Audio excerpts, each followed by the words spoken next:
Hello and welcome into another Pulse exclusive. As many of you know, for the last year or more, we've been trying to give you the most accurate and detailed information we possibly can about the casino issue, whether it's on one side or the other, for or against, and now city, county, all the different layers that there are to this issue, which is a very complex issue regardless of where you stand on the situation. We're very happy today to be joined by Mr. John Wilkerson, the General Counsel for the Arkansas Municipal League, to find out a little bit more about the City of Russellville side to this, because as you'll find out here momentarily, he's got a very extensive background in helping cities and advising cities. So, Mr. Wilkerson, thank you for joining us today. Thank you for having me. Well, we'd like to find out just a little bit more about your background and who you are and what you do. And if I may, just real quick, I really appreciate you having me on. I appreciate you having Senator Davis on and the judge and the sheriff to get all sides of this issue. And so it's a testament to what you're doing here, and I really appreciate it. So I've been with the Municipal League for 15 years. I started out as a law clerk and sort of worked my way up. I was in litigation most of my time, doing all sorts of different cases, civil rights, employment, land use, tax issues. And I've actually spent a lot of time in Russellville, going all the way back to Mayor Williamson's time. So I know the city really well, and I'm excited to be here on their behalf and try to explain the issue from their perspective. Absolutely. So would you help us to know, because as I mentioned, we've had more than one explanation of what bonds are and what they're all about. Can you, from the city's perspective, explain to us what these bonds look like to the city? Well, that's an interesting question, right? Because the way the judge described them and the sheriff described them and Senator Davis described them, that's all kind of the way they are, right? You're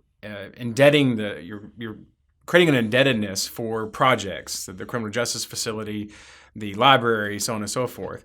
But the interesting question is, the way you put it makes this really fascinating, because what's happening is the county is the one that basically is spending the money. Now, residents of Russellville are voting on it as well, but because the casino revenue, the tax revenue is really how it gets doled out is dependent upon where the casino is. It raises an interesting question, because if the casino ends up in Russellville, then that split of the $4 million ends up being mostly the city's money, but we're bonding out money as if none of it's going to end up with the city. It's all going to be county money. And so that's why, to me, this particular issue needs to wait. We need to figure out what's going to happen with this casino, who's going to get the license, when the license is going to be issued, where the casino is going to be. And really, that's going to dictate where the funds are going to go and how they're going to be split up. And until we know that, I think it's very much a rush to get this going, and we just need to wait and figure out, or the citizens of Polk County need to wait to figure out where the money is going to go before you start making promises to build certain things with money that may or may not ever really be there. Would you walk us through the interlocal agreement that was discussed between the city and the county as much as you can, because apparently it was all but a done deal at one point by a lot of people. That's what a lot of people were saying. And then I guess it was your advice for the city to not participate in the interlocal agreement. Can you explain that to us? So I got called in sort of at the last stages of that interlocal agreement. And the way I understand the bond ordinance talks about this as well. It talks about the county may enter into an interlocal agreement. I believe that interlocal agreement would be necessary for the bonds to be issued at all. But it's back to my point a second ago about where we're spending potentially city money through this interlocal agreement, or we're spending money through the bond initiative. Through the bond initiative, it's city money at the end of the day. So the interlocal agreement was basically a way in which the county was going to, or the city was going to pledge their portion of the casino revenue that we don't even know we're going to get, the city's going to get, and basically tie it up in an interlocal agreement that is going to be bound to the bond issue, and doing all that, again, without knowing where the casino is going to go, without knowing if a license is going to be issued, when it will be issued, and how much money the casino is going to make. So my advice, because there were so many balls in the air, is to city, back off, don't sign this, and maybe not sign any agreement, but don't sign this agreement because it is way too early to get involved in doling out money that we don't know how much or when it's going to come. And I don't want to put words in your mouth, so I didn't want to say that you were against bonds altogether. You seem to have had some experience with bonds that were positive. Yeah, so my understanding is y'all need a jail, y'all being citizens of Polk County. Yes. And that's pretty common around the state. And so I would hope that, if the county and the citizens of the county and the city decide that they need a jail, they can bond it out. And that's probably a good thing for y'all. And I certainly understand the need. As being an attorney for police officers for a long, long time, I understand the need for a new jail. But, and a bond may be the way to go. But if we're promising to build a criminal justice facility right now, $60 million or however much it is, without knowing the exact revenue, without knowing where, when, how, who, what, all that, it's really difficult to plan for a new jail. And so just because you need a jail today does not mean you won't need one tomorrow or the year after. So this is not a rush to build this jail with this casino money. And so I believe that it can wait. And if y'all need a jail really, really badly, like you need it tomorrow, then perhaps there's another revenue source. But to tie it to a casino that there's not even a license yet, is just way too quick and it's just way too fast. I'd like to get your expertise and opinion about Act 703. Judge Cross has spoken about it, and there's been different information on both sides of this discussion about, well, what happens in case of a default? What happens if the casino just goes under? How will the citizens of Pope County and or Russellville, which makes up 66% of Pope County, be liable for that? What kind of negative ramifications are there if this goes poorly? And nobody's necessarily expecting it to go poorly, but because I heard the judge say that under no circumstances is the city or the county or the taxpayers going to be liable for this money. The people who issued the bonds will issue them to these certain people. They'll be on the hook for it. Right. So full disclosure, I'm not bond lawyer, so I don't understand the ins and outs of financing and who is liable for what if a bond does default. I will say this, though. If I go into a Ferrari dealership tomorrow and I buy a Ferrari and I get Bank of America to loan me the money, I'm not going to be able to pay that Ferrari off. And so the bank is going to be the one that has to pony up. But I don't think Bank of America will ever give me a loan again. And so that's what I worry about. I worry that if we bond out too much, which I'll say this too, I don't know if that's even a real worry, because I think bond counsel or bondholders are going to know that this revenue is projected to be $4 million a year, right? But at year 12, who knows how much it's going to be. So I don't know that you'll even get the county will even be able to get a bond for this amount of money, because there's so many balls up in the air. So, but as far as the bond question, I think what happens is, while the county and the citizens of the county may not be liable for it, it can't be a good look when you default on a loan or default on a bond. So could you explain to me why you feel that there's a rush on this? We've heard from the county, and they say that they have to have something on paper by December of this year. So the judge feels that this needs to go, and it's obviously on the ballot in 2 weeks. So why do you feel that there's a rush?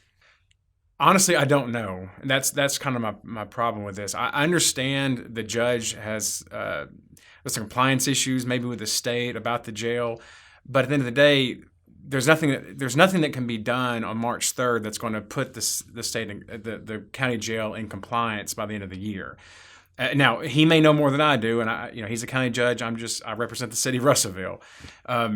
But to me, the issues about a new jail, new detention facility, or new jail, new coroner's office, new sheriff's office, new library, new senior citizen center, those are going to exist next year and the year after. And if we can wait to understand our specific revenue source and revenue stream, I think that's the better time to really analyze how we can spend that money. And that brings me to another, kind of getting into it now, brings me to another issue that I have. And we do this all the time in city government, where a city council or a mayor will want to bond up or contract up, revenue for the city for the next 4, 5, 6, 7, 10 years, however long it is. The issue is that in 4 years, we may need something. We, being the city of Russellville, may need something different. I mean, if they break ground somewhere, they being the casino operators, and they realize, the sewer system down here is terrible, and we need to lay new sewer lines or water lines, that's going to cost $2-3 million.